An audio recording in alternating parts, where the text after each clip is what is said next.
There's no secret when it comes to becoming a great shooter. The formula is great form plus reps equals great shooter. But when it comes to what those reps should look like, that's where a lot of players struggle and make mistakes. And these workout mistakes are many times what's preventing them from becoming as good as they possibly can be as a shooter. In this video, I'll go through 3 workout mistakes you need to fix if you want to become a great shooter. Let's get into it.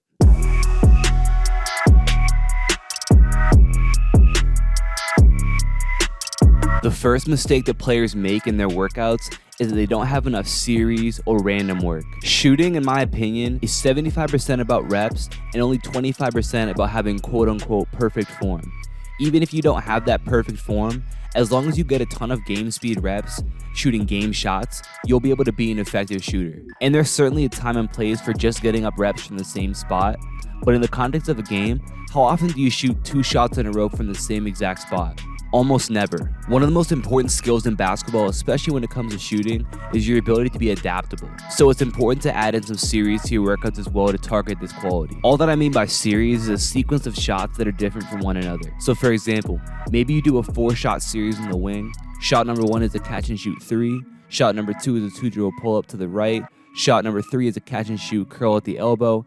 And shot number 4 is a 2-dribble pull up to the left. This allows you to get a game-like feel and get used to adapting and hitting different types of shots one after the other like you'll have to in games. I also like to use a reactionary component with players that I train. So for example, we might start out on the wing and work on catching, making a 0.5 decision, and getting into some sort of shot off that. So I may give them a call, I may say shot, I may say jab, I may say shot fake.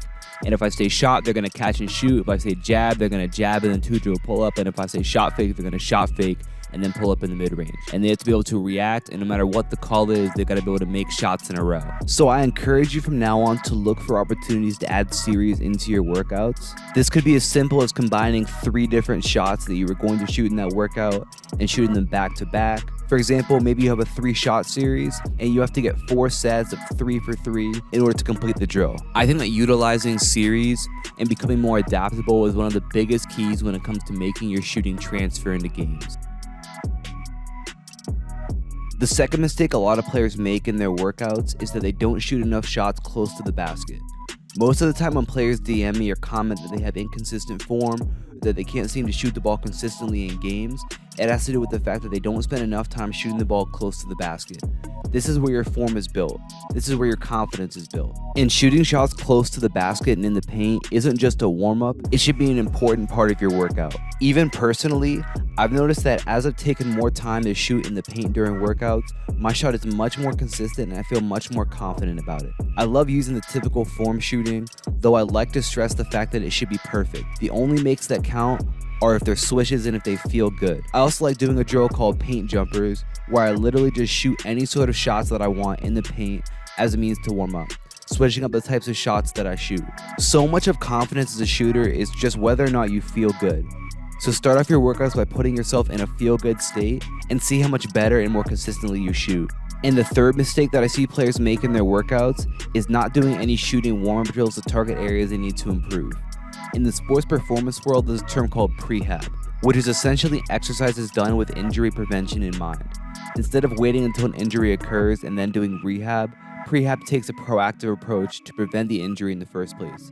As a shooter, you should be doing prehab work as well when it comes to your shot. Maybe for you that's just perfection form shooting, but there's plenty of other little fixes that we can target before the workout even starts. One drill I love to go to is the hip tap form shooting drill.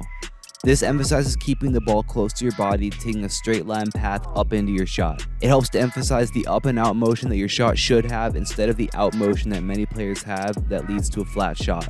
I also love using the 1-2 through drill to emphasize loading the wrist, letting the ball lead on the way up, and then smoothly getting into the release.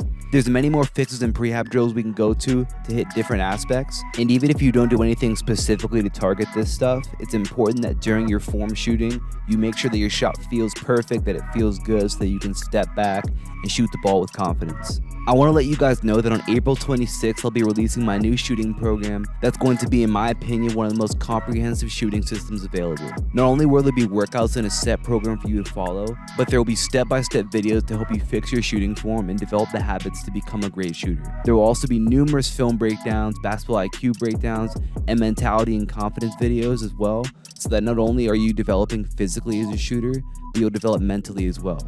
I think this is going to be revolutionary, and I'm very excited to release this soon. More details are going to be on the way. For now, make sure you click the top link in my description below to get my free Elite Perimeter Scorer workout, and be sure to like and subscribe and drop a comment below to let me know what you think. Talk to you guys soon. Peace.